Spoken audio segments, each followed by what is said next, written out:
TII Item 453, January 16th, 2018, iOS 11.2.2, iOS 11.2.5, Beta 3, 4, and 5. Welcome to Today in iPhone. I like it a lot. Today in iPhone. Hey, Google! Oh yeah. My beautiful iPhone, which I never have out of my hand and that I do everything with and has become an extension of whom I am. Today's show is brought to you by Eero. For free overnight shipping to the US and Canada, visit eero.com and at checkout, select overnight shipping, then enter promo code TII to make it free.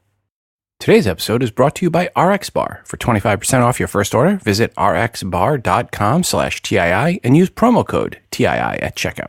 Welcome to the show. I'm your host, Rob, and you are listening to the Today in iOS podcast. First up, I want to thank Talman for sending in the artwork for today's show. Talman wrote the following.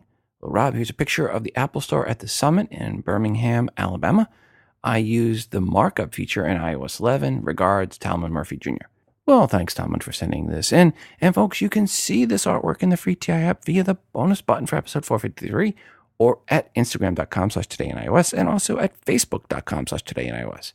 Talman, for this episode, it came down to your artwork or Tom's artwork of the Mall of Georgia. And, well, I guess roll tide. If you have any artwork out there and or music, folks, that you have created on an iOS device that you would like to share with the audience, please email to me at todayinios@gmail.com, and please make sure to include which app or apps you use to create said artwork and or music. This week, we have a promo codes for the app's intervals. Here is the review from the devs. Have you heard of high-intensity interval training? It's one of the best ways to burn calories and shed weight. I'm the developer of the app Intervals, an interval training app for iPhone, Apple Watch, and iPad. Intervals is highly customizable. It's great for any type of interval workout: running, strength training, yoga, stretching, rehabilitation, meditation timer. It even has a built-in 7-minute workout. It's also great on the Apple Watch. You can leave your phone at home and work out with just your watch. It'll track your heart rate, calories, distance, and even your workout route. You'll get text-to-speech, alert sounds, and even haptic feedback to tap you on the wrist and guide you through your workout.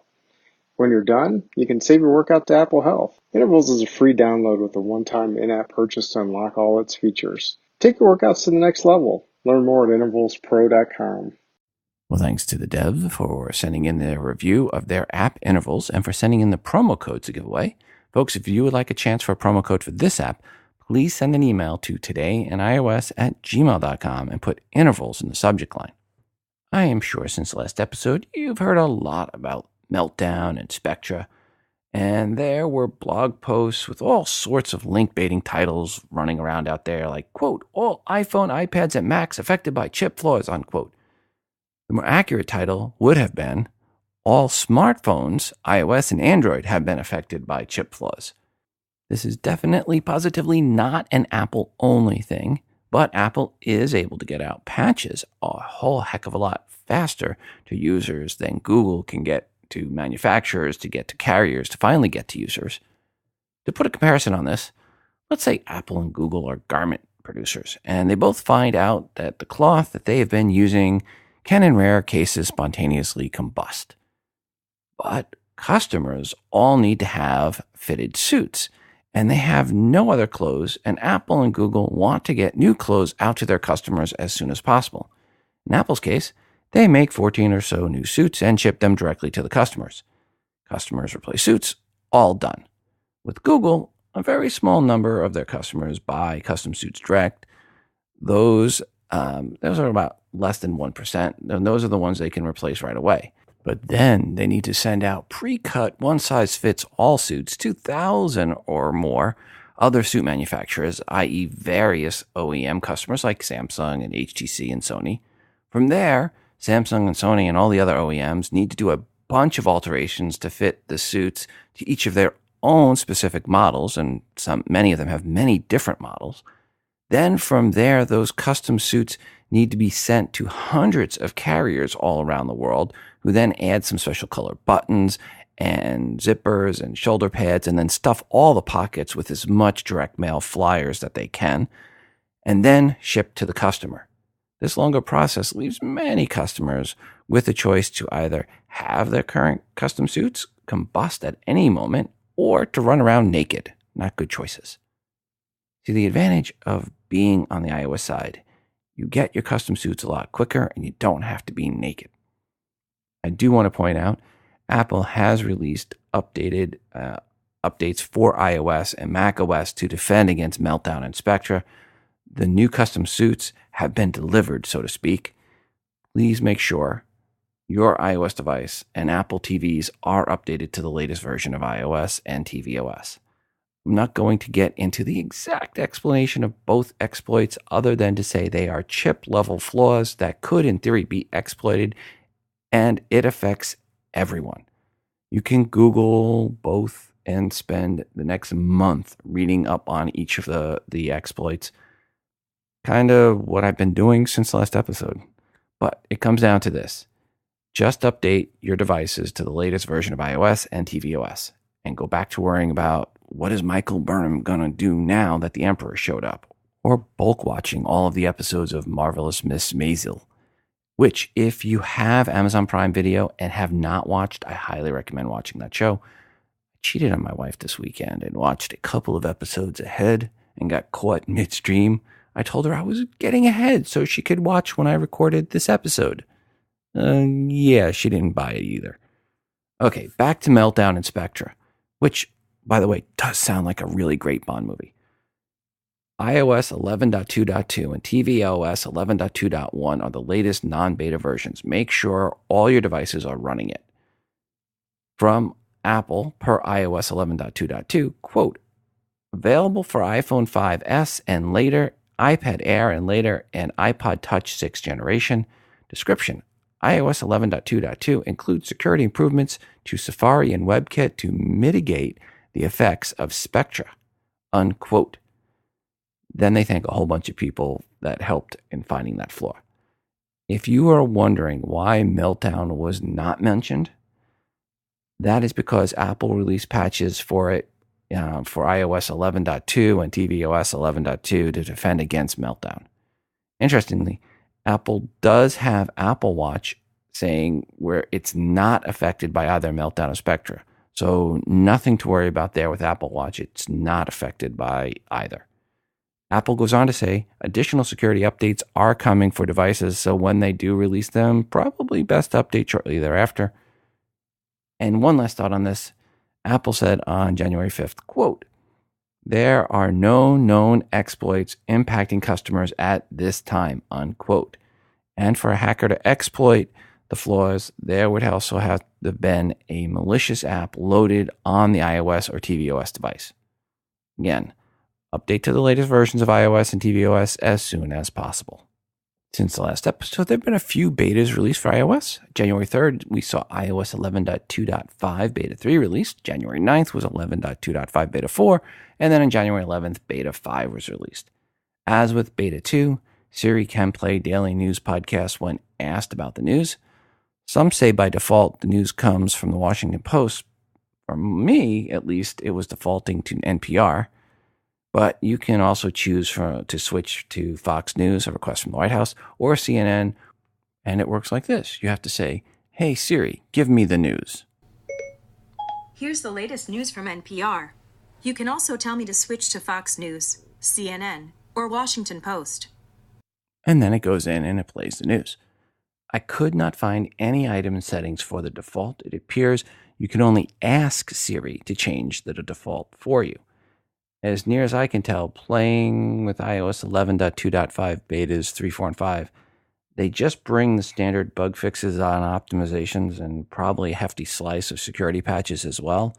Although with the podcast app, it is now at version 3.4, which is one up in 11.2.5 versus 11.2.2, where it's 3.3. So but as far as I could tell, I couldn't find anything that changed other than the fact that it's now 3.4 versus 3.3. There does not appear to be any new features in the last 3 betas from my testing and from the articles I read out there. But if you found any, please let us know. 206-666-6364. That's 206 Moondog. Apple does not like to do betas solo, So each time they release one of those iOS betas, they tend to release something else. And in this case, they released tvOS 11.2.5 beta 3, 4, and 5 to go along with the iOS 11.2.5 betas 3, 4, and 5 as well. And really, it was all just about bug fixes, optimization, and security enhancements, no new features. Which leads us to watchOS 4.2.2 Beta 3, which was released on January 3rd, then followed up with Beta 4 on January 9th, but no Beta 5, leading most to figure Beta 5 had some additional security patches on the other two OSs with regards to Meltdown and Spectre, which the Apple Watch is not affected by. Sadly, Beta 3 and Beta 4 are just as boring as Betas 1 and 2, where no reported new features were found for watchOS 4.2.2, just improvements, bug fixes, and optimizations overall. That's a big yawn. I always like to mention when Daniel Aaron Dilger from Apple Insider has a very good article. Actually, almost all of his articles are very good. His bad articles on his standards are still good compared to other stuff I read out there. Well, Daniel has another very good article titled Apple's iOS Platform Advantages and is Fixing Bugs is Beating Google's Android. He goes about a lot more than trying to break things down to Apple and Google making custom suits, but comes to similar conclusions. Apple controls everything, and that makes for a quicker and often invisible update for users. And he points out the hypocrisy in the media where Apple is held to these Einsteinian grading curves while Android is on a Neanderthal curve. Oh, so true. Too many articles I saw about Meltdown and Spectre are concentrated on Apple devices when there are many times more devices affected on the Android side that do not have patches yet or anytime soon. I would recommend taking some time to read this article. It just reminds us that there really are two standards in the tech world, those that Apple is held to way up there and those many of us trip over way down there for Android. Apple has improved Siri to the delight of tennis and golf fans, or has supposedly improved it for the tennis side. You're supposed to be able to ask Siri, who is playing today in the Australian Open, but my test did not work. Who's playing today in the Australian Open?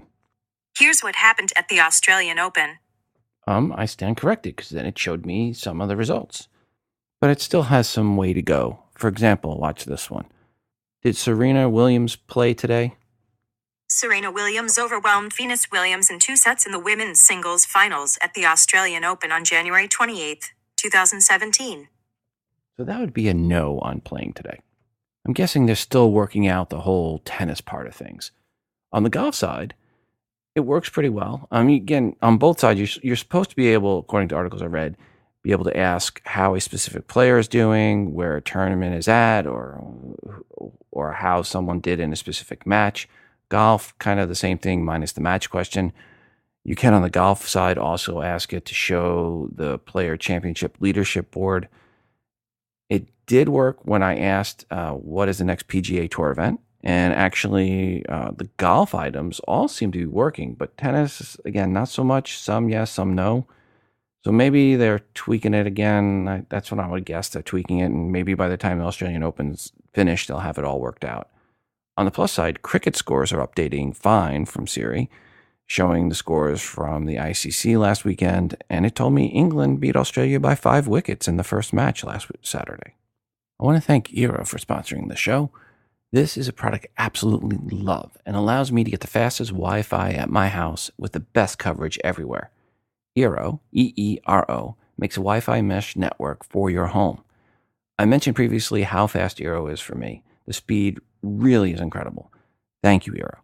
With the holidays behind us, that means even more devices on your home network, and I learned at my dad's house how important it is to have good Wi-Fi. I purchased my parents a Ring doorbell for Christmas and installed it while there.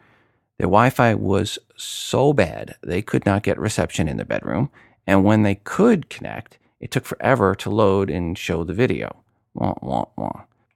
So my warning from December about getting an Eero and to get your home ready, I should have taken myself for my parents. Sometimes you forget how bad things are until you have to use them. My parents' Wi-Fi was horrible, at least compared to my Eero, and my Eero is absolutely great. If you have lower power devices around your home and they are streaming HD video like a Ring doorbell. Low power does not mean low demand. And the second generation Eero unit has a third 5 gigahertz radio to help with that demand, and it works great with home devices. It also has a new Thread radio for lower power devices. At my house, the Ring app launches the video almost instantly, and Eero is a mesh network just like at the office buildings, but now for your home. I set up my main unit in my office, connected via Ethernet cable to my Google Fiber router, and then went into the kitchen, plugged in the Beacon unit to a standard wall outlet, set it up quickly, then set up the other one in our bedroom, which is as far away from my office as possible in our house. It was about 10 to 15 minutes to set it all up. It was really easy with an app for your iOS device that lets you monitor all Wi-Fi devices connected or have been connected. And those Beacon units even have night lights. If you go to eero.com, EERO.com, and enter promo code TII, you will get free overnight shipping to the US and Canada. Again, go to eero.com and at checkout, select overnight shipping, and then enter promo code TII to make it free and get your home optimized for all those new devices you added over the holidays. I know what I'm getting my parents next for my mom's birthday next month, an Eero base unit with 2 beacons. That way my parents can quickly and easily see who's at the door while in their bedroom. Eero is the best Wi-Fi I've ever tested or heard of, hands down. Thanks, Eero, for unleashing all of my Apple products and the new ones the kids just received this holiday season.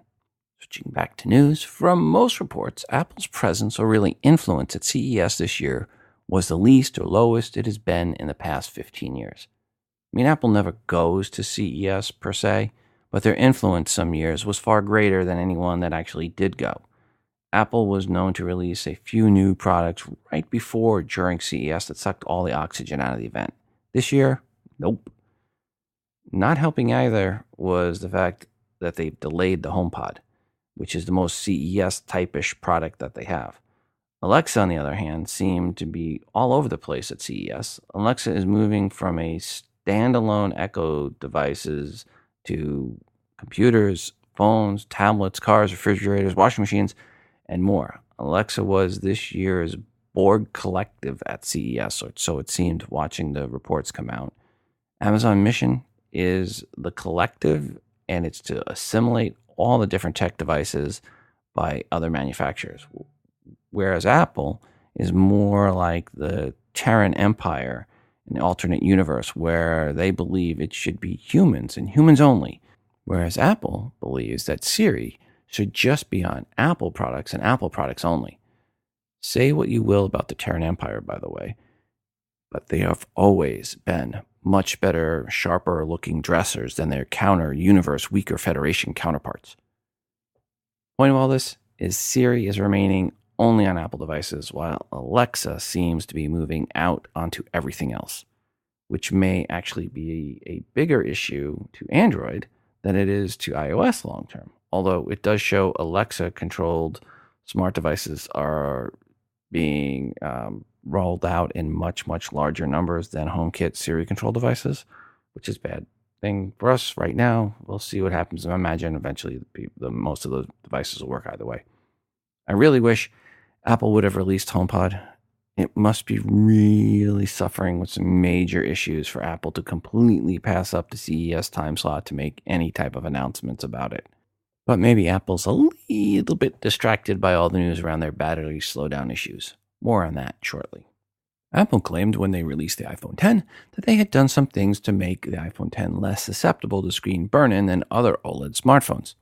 Well, someone did some testing comparing the iPhone X to the Xiaomi S7 Edge and the Xiaomi Note 8, and the results show, well, Apple did what they promised, and it is much less susceptible to screen burn-in than those other OLED phones from Xiaomi.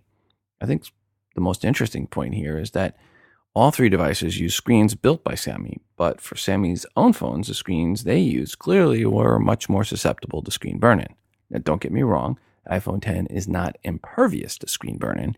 It just had much less damage than the Xiaomi devices did for the same amount of testing in the same amount of time, but it still had some screen burn-in. In other words, don't run full brightness And make sure you have your screen auto lock on with 5 minutes to minimize damage and extended light, and really to help extend the life of your device. But kudos to Apple for whatever magic they use to make their devices less affected by screen burn-in than the devices built by the manufacturer of the screens themselves. I was lucky enough to be watching the end of the Vikings-Saints game on Sunday, one of the best last 4 minutes of a quarter in a playoff history that I can remember, with a crazy last minute and 30 seconds especially. Well, for diehard Viking and Saints fans, it seems it was a little too exciting, as it was causing the Apple Watch to trigger elevated heart rate alerts for a bunch of those fans. With watchOS 4, Apple introduced improved health monitoring with a feature for alerts when a user's heart rate seems abnormally and dangerously high during a period of inactivity, like sitting on the couch and watching your team winning or losing a football game, or watching a pass completion for touchdown with no time remaining on the clock for a playoff victory. If Apple Watch sent an alert for a broken heart, me and my son would have received one the week before when the Chiefs blew their first half 18-point lead to the Titans. But that it does not do, so it just warns when the heart is pumping too fast, which mine wasn't pumping too fast the week before. You can select what your top-end heart rate should be when resting as well. To set this, go to the Watch app on your iPhone, scroll down to heart rate, tap, and then select the level for elevated heart rate. You can choose between off, 100, 110, 120, 130, 140, and 150 beats per minute. I have mine set for 120 beats per minute, and knock on wood, it has not sent me an alert yet. However, I might try lowering it to 100 beats per minute the next time I watch a Flyers game and see what happens. Hey Rob, this is Justin from Pennsylvania. I was calling in to weigh about the new news about Apple throttling your iPhone. Now, I guess this is the best possible way to find out they're throttling your phone, because it's to keep your phone running. I guess my question always will go down to is, would Samsung or Google or any other company that makes phones or designs phones, would they do as much effort as Apple does to keep your phone from shutting down if it's 3, 4, 5, 6 years old? I think we all know the answer to that question. I always wish there would be something more open for those people that are more interested, but Geekbench scores are not really use scores. I mean, it lets you see that your phone has slowed down, but it doesn't actually tell you anything about how it works. I just got off an old phone, and my biggest complaint was the battery life wasn't lasting the way I wanted it to. Not that it felt slow. I had the 6S Plus, and I just upgraded to a 10. So I never felt my phone was slow. I always felt my battery didn't last long enough. So I could always say maybe they could even throttle it less to give me more battery life. I don't know. But the thing of it is that the reason they're doing it, I think, is an honest, good reason. And I always wish they would have come out sooner to tell users that's what was happening. But since they didn't, it is what it is. And honestly, I'm not that upset by it. And I think people should be glad that Apple cares whether your out-of-date, older iPhone can be fixed. And you can upgrade the speed of your phone for an $80 battery replacement, which I think isn't that expensive in the long run. If you're going to keep a phone, maybe in 2-3 years, you should just replace the battery if you're not going to sell it, or upgrade. So, I mean, I think it's now something you should consider doing if the performance of your phone is important to you and you're on a budget. Those are my thoughts on it. Otherwise, I think it's all good news that they're being honest about it, and just now we all know why things work the way they work. No more conspiracy theories. So thank you very much, Rob. I love the show. Have a great day. Bye. Justin, thanks for the feedback. And we talked about this a little bit on the last episode, but on December 28th, which was after the last episode, Apple posted a letter to customers titled "A Message to Our Customers About iPhone Batteries and Performance." This letter was an apology for how they handled the communication of how they handled degraded batteries. From the letter, quote, "First and foremost, we have never and would never do anything intentionally shorten the life of any Apple product or degrade the user experience to drive customer upgrades. Our goal has always been to create products that our customers love, and making iPhones last as long as possible is an important part of that," unquote. I really do believe Apple did what they did was not a case of malice, but really incompetence. The reason why they did it was good. The implementation, very much not so. Apple in the letter goes on to explain how batteries age, and that as batteries age and degrade, they may reach a point where they unexpectedly shut down. They go on to say with iOS 10.2.1, they delivered an update that improved power management during peak workloads to avoid unexpected shutdowns. Converted English, they slowed down the processor for iPhone 6, 6S, 6 Plus, 6S Plus, and iPhone SE with regards to iOS 10.2.1.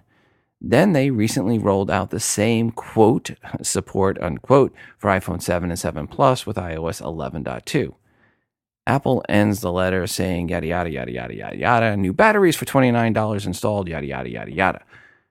This for all the iPhones previously mentioned, and this offer is good until December 2018. One of the yada yadas was about an update in early 2018 that will give more visibility into the health of your battery so you can see if you need to replace it.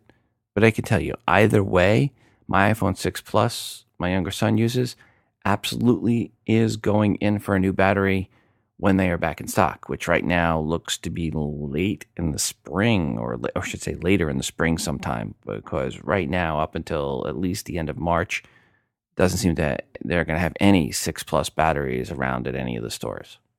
I do not talk much or really as little as possible about lawsuits on the show. They bore me until there's a verdict. Well, because Apple has so much money, and it seems every law firm is trying to see how to get some of it for themselves via a lawsuit. So it's no shocker that Apple, battery slowing down devices fiasco, has over 25 lawsuits and counting in multiple countries around the world.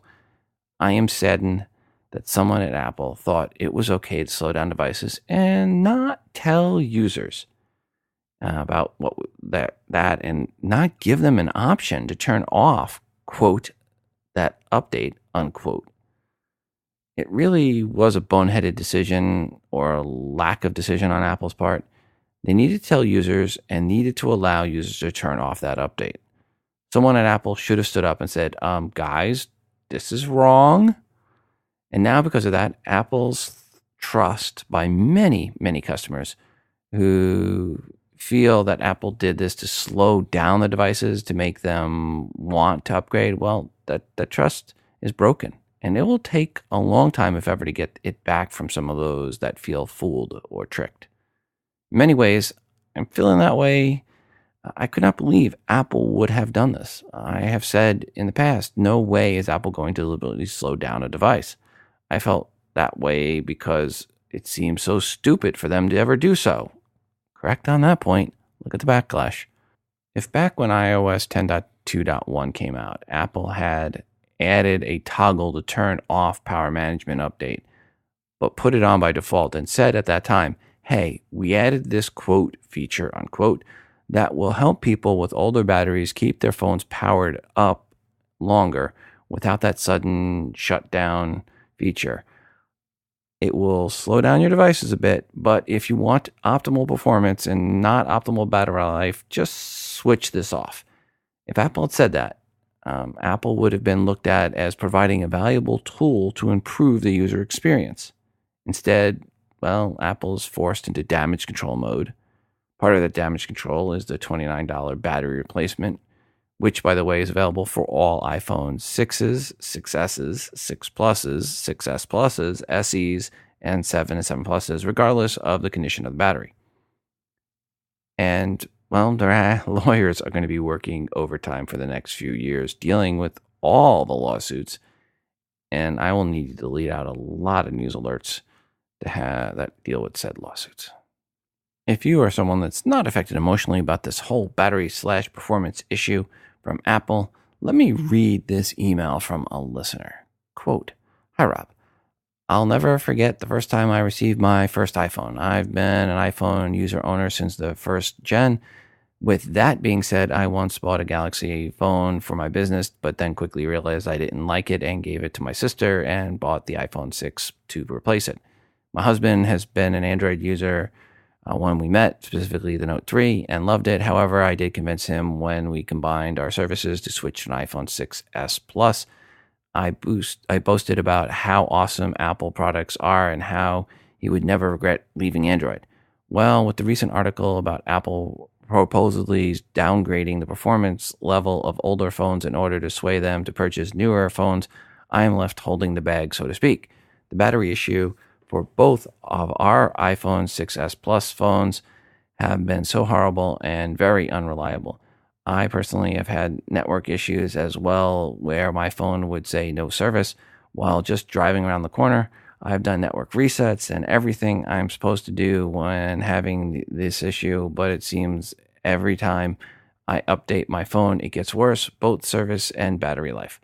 I've decided to purchase a battery off of Amazon and switch it out and see if that fixes the issue. I am also going to do a complete factory reset of my phone and set it up as a new phone to see what that does. I would really like to upgrade, but when looking at the new Note 8 versus the iPhone 10, they both are great phones. Of course, I've also read on both having their own issues, so I'm feeling a little indecisive. I really like the S Pen with the Note 8 and the customization you have, the ability to do split screen, but I love the iPhone because of the App Store and because I'm comfortable using the system already, safer than Android platform. I was just wondering if anyone else was having this dilemma. I'm normally the Apple fangirl waiting in line at the new releases, but now I'm skeptical. It's like Apple is my boyfriend and I just caught him using my thumb to open my phone while I sleep. And can I still trust him, or is it time for an upgrade? Thanks for all you do. Been a long-time listener and have called into the show before. Have a Merry Christmas. Stephanie from San Antonio, Texas, unquote. Sadly, she purchased her battery before Christmas and before Apple announced on the 28th a battery replacement plan. But the point is, Stephanie is a long-time listener to the show, which makes her an uber fan of Apple. And if you are listening to a podcast about iOS, you are a fanboy or fangirl by definition. And she is having doubts. Think on the less zealous how they're feeling. The next question you're probably asking is, if you have one of said devices, is how do I even tell if mine is being slowed down? Well, you download the app Lirum Device Info Lite. That's Lirum for Lirum, and you want the Lirum Device Info Lite app. 2, launch the app. 3, go to the hamburger menu in the upper left. 4, go to this device, and then 5, go to CPU, and 6, finally compare CPU actual clock to CPU maximum clock. If these two values are different, it means your phone has been affected by the slowdown in performance, and you have a trip coming to your local Apple store in the near future. If they are the same, all is golden, and your trip to the Apple store can be delayed to sometime later in 2018. But still, for $29, you will want to upgrade even if the battery is okay right now. Note, you need to run the test with your iPhone in battery mode, not when it's plugged into a power supply. I did run the test on my son's iPhone 6 Plus, and it's actually okay. No issues. I even ran it before I upgraded to iOS 11.2.5 beta 5, and before and after, both times, the reading was 1.4 gigahertz for the actual clock and the maximum clock. So that's what I'm getting for my iPhone 6 Plus, or my son's iPhone 6 Plus. One thing to note, Apple is saying the battery replacement is a one-time deal at $29 if your device passes the diagnostic test. I'm not sure if that means it fails a diagnostic test to let you upgrade it twice. Either way, it doesn't really matter. If you have an iPhone 6 Plus battery replaced now, by the time you would, quote, need, unquote, it replaced again, it should be long past being supported. And if you have an iPhone 7 or 7 Plus, you probably want to wait until the end of this offer, which is December, to get your phone battery replaced. I want to thank RX Bar for sponsoring our show again. As I mentioned, I have been eating protein bars for a long time, and I have really enjoyed my RX bars. My travel schedule the next few months is going to heat up, and it is really nice to have something good in my laptop bag to eat on the go other than a bag of old pretzels. You see, RX Bar decided to take a different approach to protein bars and make them out of only natural ingredients. And then they listed those core ingredients on the front of the package, like on my favorite chocolate sea salt, which has 3 egg whites, 6 almonds, 4 cashews, 2 dates, and no BS written right there on the front. RX bars come in 11 delicious flavor varieties. Chocolate sea salt is my favorite, which is followed closely by blueberry, mixed berry, and peanut butter chocolate. I like to keep a mix of bars with me when I travel and here around the house. Okay, I admit it, sometimes it's easier to eat one of them for lunch than it is to get out of the office and make lunch. I have no guilt eating an RX bar for lunch. RX bars are gluten-free, soy-free, dairy-free, guilt-free, and sugar. There's no sugar added, no artificial colors, no artificial flavors, no preservatives, and no fillers. Turns out, real food ingredients actually taste really good. Who would have thunk? Well, evidently not those from the others I've been eating for years. With RX bar, you can actually taste the real fruit and the spices like the sea salt. Again, these are delicious and not what you think of when I say protein bars. For 25% off your first order, visit rxbar.com/TII and enter promo code TII at checkout. Whether you like sweet or savory, chocolate or fruit flavors, there is an RX bar for you.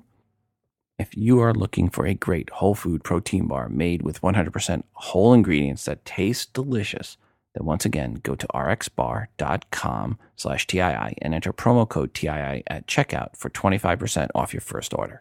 Hi there. I have a message for Gil from Boston calling in asking about why he wasn't getting notifications properly. My name's Alex and I'm in Portland. I am a genius at the Apple Store here. And first I wanted to double check that he didn't have Do Not Disturb enabled. Check for that top right area of the screen, little crescent moon. If that is on, make sure you turn it back off. If not, probably want to embark on basic software troubleshooting. And for that symptom, the first step would probably be to reset all settings. I also have the follow-up question of whether flipping the ringer switch on the side produces a vibration or not.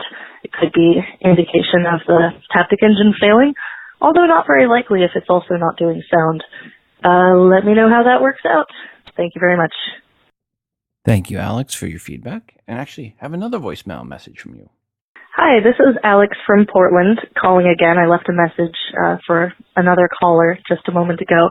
But I wanted to express my gratitude for you creating this podcast and maintaining it regularly as you do. I love Apple. I love staying up to date with all of the goings on. And I just appreciate you for accumulating all of that and funneling it in an accessible means. I also wanted to ask if it's possible for you to do a brief PSA for your listeners, reminding people that if they're having a bad experience running iOS 11 or the current operating system in general, to attempt some software troubleshooting, perhaps with the help of the Apple support website or the Genius Bar, because most people are experiencing these issues because they have pre-existing software corruption, and when they do an update, sure, it might exacerbate that, but it's not just the way it is. You don't just have to deal with that. Basically, you can't be sure that your issues are not due to software corruption until and unless you erase your whole phone and set it up as new to test, not restoring from your backup. If the issue persists, then you can complain about iOS 11 being broken or your device not performing well. But until then, you haven't done your due diligence. Also, reminding people to power cycle weekly and not force quit apps unnecessarily might benefit many. I actually am a genius at the Apple Store downtown here, and these are the conversations that I have every day, very frequently. Thanks again so much for what you do. Have a good day. Alex, thank you very much for your feedback. Into the email bag we go. Hi, Rob. How do I clear the TI app indications in the red bubble? I guess it means I have something waiting. Regards, Greg M. Greg, go to the episode list in the TI app. Select the hamburger menu button in the top left. Go to Settings, scroll down to Mark Episodes, then change the start and end date to cover a period from, say, 2005 to today, and then have Mark Episodes selected for played and click Apply. This will clear out the red bubble.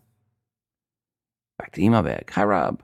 For your listener who was having issues with AirPlay disconnecting from the Apple TV 3rd Gen, I had the same problem when I had a 7 Plus with a 3rd gen Apple TV. Could never keep a solid connection with Safari. Using the Chrome app helped a little, but it wasn't great. I haven't had as many issues since I went to the 4th gen Apple TV using a 7 Plus. I now have an iPhone 10, still using the 4th gen Apple TV. AirPlay is still okay, but not great. I use it as an absolute last resort. Hope that helps a little. Regards, Oshkosh Josh. Well, thank you, Josh, for your feedback. Hi, Rob. This is Ron calling in, long-time listener. It's been a while. Just calling in response to listener Gil, who was having issues with receiving notifications on his iOS device. In some cases, I know he said he checked the settings and went through the setting applications and notification section as well. I would also have him check the in settings the Do Not Disturb section, or if he swipes up and accesses Control Center, make sure that little half moon icon is not enabled. A lot of cases that will also tend to mute notifications across the board. And I know with a lot of people who've told me, hey, I'm not getting text messages, who are really dependent on those, what's going on, swipe up on Control Center, and at some point in time, inadvertently, that half moon icon has gotten toggled on, and toggling that off normally fixes the problem. In most of the cases I ran into, hopefully that helps. Gil, all right, bye. Back to the email bag. Hello, Rob. I heard the user who was talking about his iPhone 7 Plus not getting notifications from messages.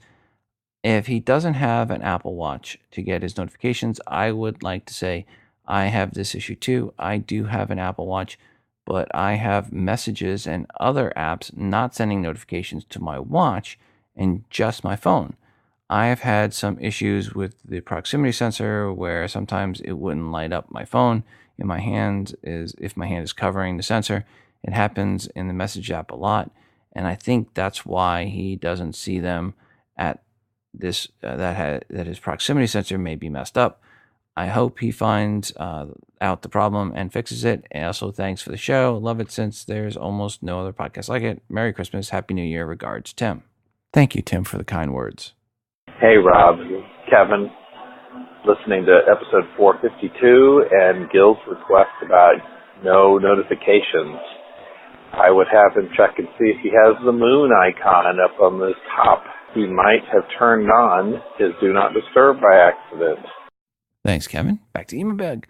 Hi, Rob. My wife loves me and understands me. For our 21st wedding anniversary, she gave me an Apple Watch, my first Apple Watch Series 3 with Wi-Fi plus cellular, and it has the red dot on the crown. From what I am reading on Apple community threads, it sounds like when the phone is in the sleep rest mode and while the watch is on the wrist, text alerts or is it all alerts will only arrive via the watch. However, if the alerts to the watch are set to off or the watch is not on the wrist, then the alerts will arrive via the phone but not the watch. I want to receive alerts via both the watch and the phone. Is there a way to set this to happen? I'm happy to have alerts to the watch when it's not on the wrist.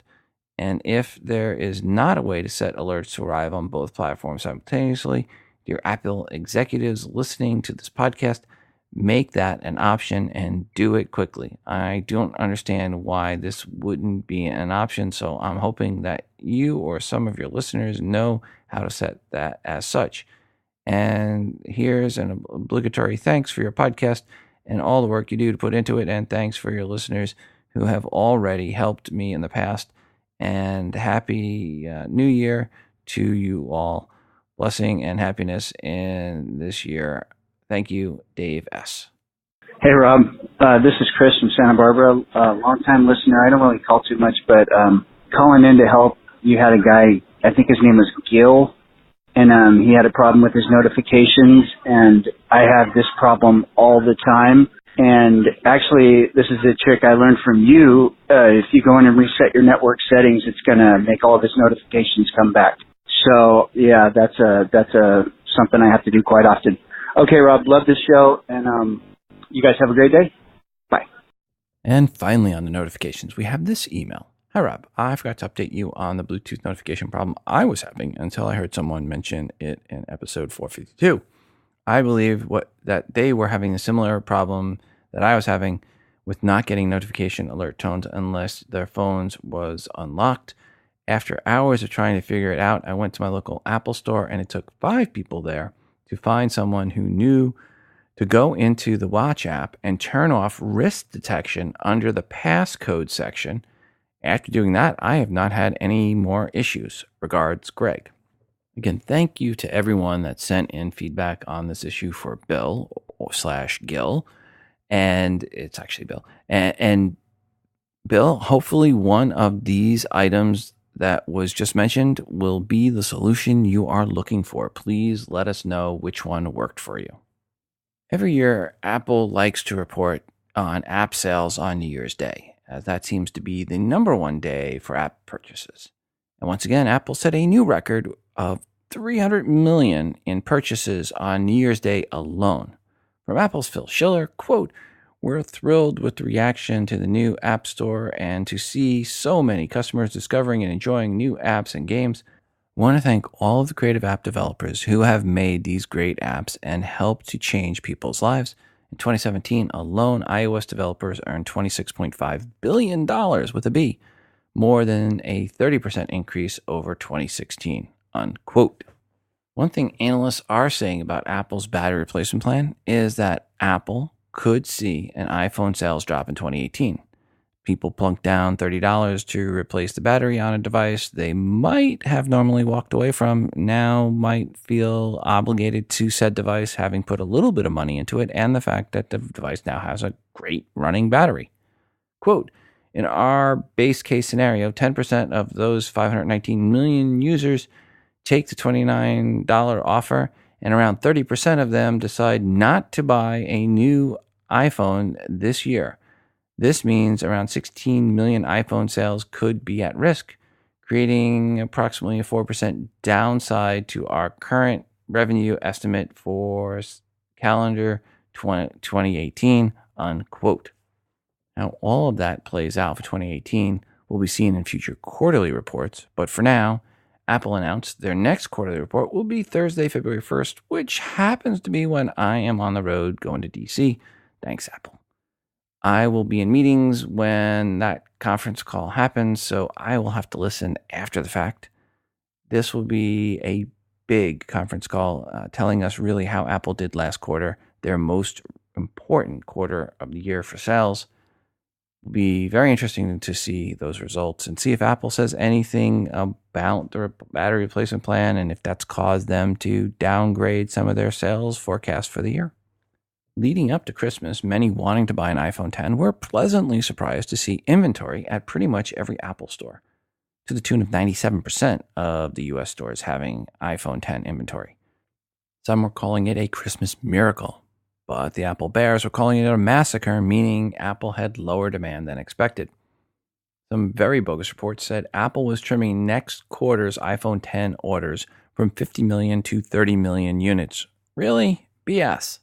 Now, why do I say BS? Not because of the lowering, but because last year in Q1, Apple sold a total of 50.8 million iPhones, all models combined. And when you figure there is lead time to move inventory and inventory churn, almost half of next quarter's build would be for Q2 sales. And last year for Q2 sales, all iPhones sold were 41 million units. Let's go down the middle and say last year, Q1 Apple had 45 million iPhones made, best case. And now this wonderful report says Apple is cutting iPhone X only production from 50 million to 30 million. Nope, no way, BS. It was never 50 million to start with, nor 30 million for a quarter for Q1. But if Apple does ship 30 million iPhone Xs this quarter, wow, look out, that will blow all sales numbers way, way out of the water given its ASPs. Which makes me really wonder why this report got any legs at all or caused Apple stock to drop, which it did. Did no one really work out the math? Come on, folks. Pretty easy numbers here. So moving from the bears on Apple to actual reports from measured activations, blurry analytics shows Apple continuing to dominate with new device activations in the week leading up to Christmas. iPhones and iPads made up 44% of devices. Quote, similar to last year, 44% of new iPhones and tablet activations were Apple devices. While Samsung dominated global market share, they fell short as the gift of choice during the holiday season, with only 26% of activated devices in the lead up to Christmas. Samsung activation rate is up 5% from 2016 holiday season, which can likely be attributed to the 2017 introduction of the Galaxy S8 after the 2016 recall of their malfunctioning Note devices, unquote. A new research note from Counterpoint shows it is Apple is the only foreign smartphone brand in China that makes the top 10 list. The iPhone 7 Plus was the second best-selling handset in 2017 in China, with the iPhone 7 coming in 5th place. Switching back to the U.S. for 2017, USA Today, in a report created for it, found that the iPhone was the best-selling tech product for the year, outselling all the products in slots 2, 3, 4, and 5 combined. To put things in perspective, they said Apple will sell 223 million iPhones in 2017 versus 33 million units for the Samsung Galaxy devices. Third place was the Echo devices at 24 million in units in sales. And fourth place was the Apple Watch. And then fifth place was the Nintendo Switch. Hey, I purchased 4 of the 5 devices last year. Go, consumer, go. Want to guess which one was not on my purchase list? In another report on smartphone sales, Kantar WorldPanel's latest report shows stellar performance for the iPhone X in multiple markets globally in November. This contrasts with mixed performance for iOS devices from September to October. The report said the one territory where Apple saw market share growth was China, where Apple saw, quote, staggering, unquote, demand for the iPhone X, this despite its high sticker price.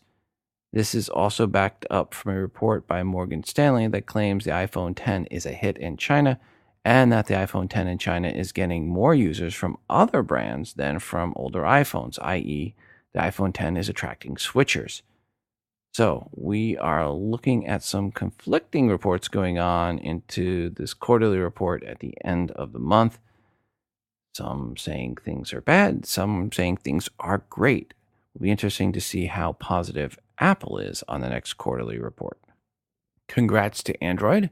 Their latest version of Oreo 8.0, launched in August, is up to 0.5% adoption, while 8.1 is up to 0.2%, meaning Oreo, its 2 versions combined, are at 0.7% overall adoption. Almost to 1%. Way to go, Android users. Android Nougat, that came out in August 2016, when iOS 10 came out, a month later. Nougat, all the different versions, adds up now to 26.3% adoption, meaning the last 2 major versions of Android are now at 27% adoption rate overall. Excellent. They are almost to 30%.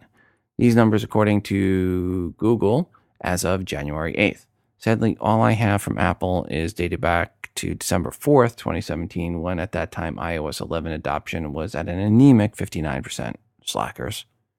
Good thing there is not this massive security vulnerability out there that affects chips of smartphones. Oh, wait, never mind.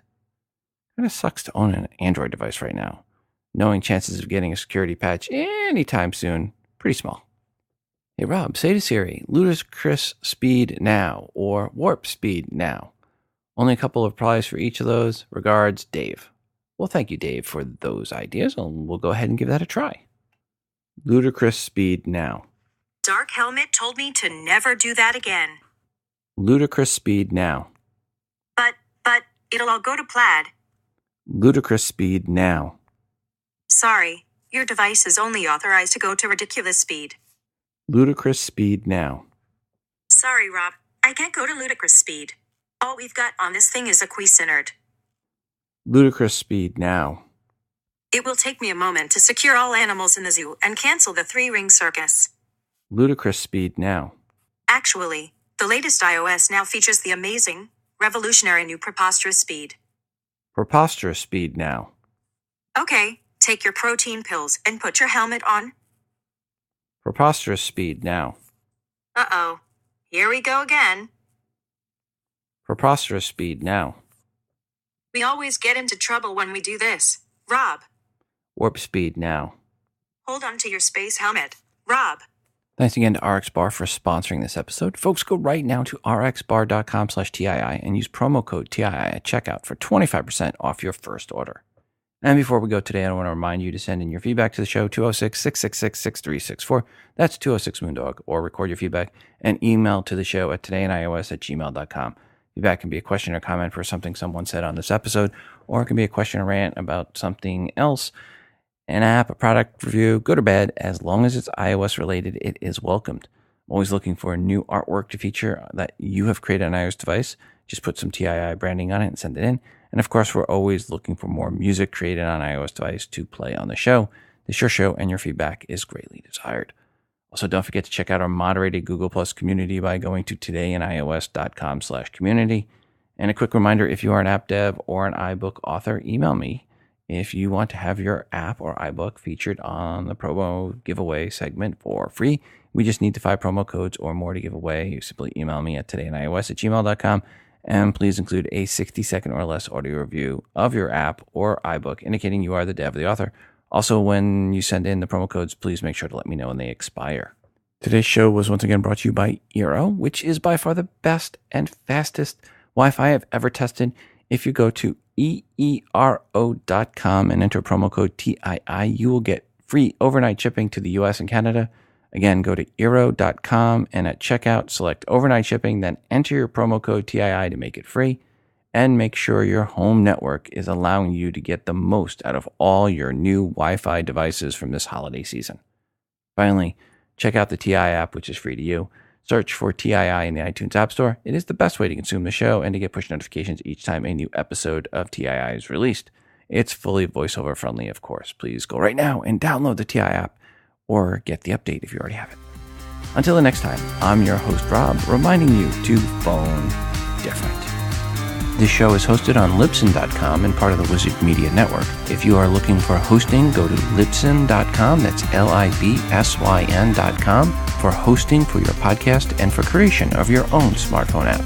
The Today in iOS podcast can also be found on the free Stitcher radio app. Just search for TII.